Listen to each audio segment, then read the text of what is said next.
इस वीडियो में हम जिस ड्रग का रिव्यू कर रहे हैं उसका नाम है सेफ्टाजिडाइम। ये एक एंटीबायोटिक है, सिफेरोस्पोरिन क्लास से बिलोंग करती है और मार्केट में सेफ्टिज के नाम से मेडिसिन आती है। सेफ्टाजिन के नाम से ये अवेलेबल है। फोर्टम के नाम से मार्केट में आती है। सेफ्शुअर के इंजेक्शंस हैं जो मार्केट में आते हैं। तो ज़्यादातर ये इंजेक्शंस में आपको मिलता है 20 मिलीग्राम का या 40 मिलीग्राम का तैयार इंजेक्शन भी आता है और पाउडर में भी आती है। 500 मिलीग्राम का पाउडर इंजेक्शन के लिए आता है। 1 ग्राम, 2 ग्राम या 6 ग्राम का पाउडर भी मिलता है।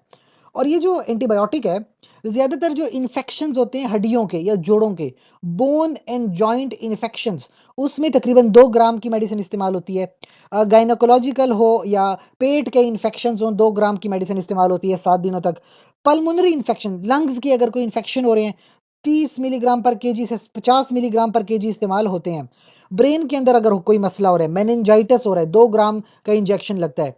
निमोनिया अब अनकॉम्प्लिकेटेड है तो 0.5 से 1 ग्राम तक, कॉम्प्लिकेटेड है तो 2 ग्राम तक का इंजेक्शन लग सकता है। जिल्द के जो इन्फेक्शंस हैं, स्किन स्ट्रक्चर इन्फेक्शंस, 0.5 से 1 ग्राम तक उसमें यूज़ होती है। और यूरिनरी ट्रैक इन्फेक्शन अगर किसी को हो रहा है, कॉम्प्लिकेटेड और अनकॉम्प्लिकेटेड ना, तो अनकॉम्प्लिकेटेड में 250 मिलीग्राम का इंजेक्शन, जबकि अगर कॉम्प्लिकेटेड है तो 500 मिलीग्राम का इंजेक्शन यूज़ होता है।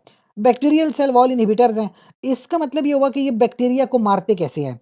बैक्टीरिया की ना एक वॉल होती है, बैक्टीरियल सेल वॉल, ये उसको तोड़ देते हैं ना, उससे क्या होता है कि जो बैक्टीरिया का अंदर का मटेरियल है वो सारा का सारा मटेरियल लीक आउट हो जाता है और बैक्टीरिया मर जाता है। इस तरह से ये उसको मारते हैं। लेकिन कुछ लोगों की शिकायत है कि मेडिसिन लेने से उनको डायरिया हो जाता है, अक्सर होता है।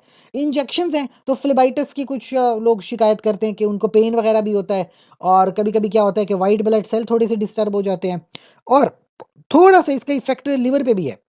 ये ऐसे कुछ मसले-मसाइल हैं, लेकिन लाज़मी नहीं है कि हर इंसान में सारे के सारे मसाले हों। कभी-कभी चंद एक में कोई मसला आ जाता है, बहरहाल ड्रग सेफ़ है। एक बात प्रेगनेंसी के हवाले से याद रख लीजिए, प्रेगनेंसी में कभी भी कोई भी मेडिसिन खुद से इस्तेमाल नहीं करते हैं, बल्कि अपने गायनेकोलॉजिस्ट से मशवरा करेंगे। कोई भी मेडिसिन गायनेकोलॉजिस्ट के मशवरे के मुताबिक इस्तेमाल करते हैं। इसके अलावा अगर आपका कोई भी सवाल हो, आप कमेंट सेक्शन में पूछिए। छोटी-सी गुज़ारिश है, चैनल को लाइक करें, कमेंट करें, शेयर करें, सब्सक्राइब करें। शुक्रिया।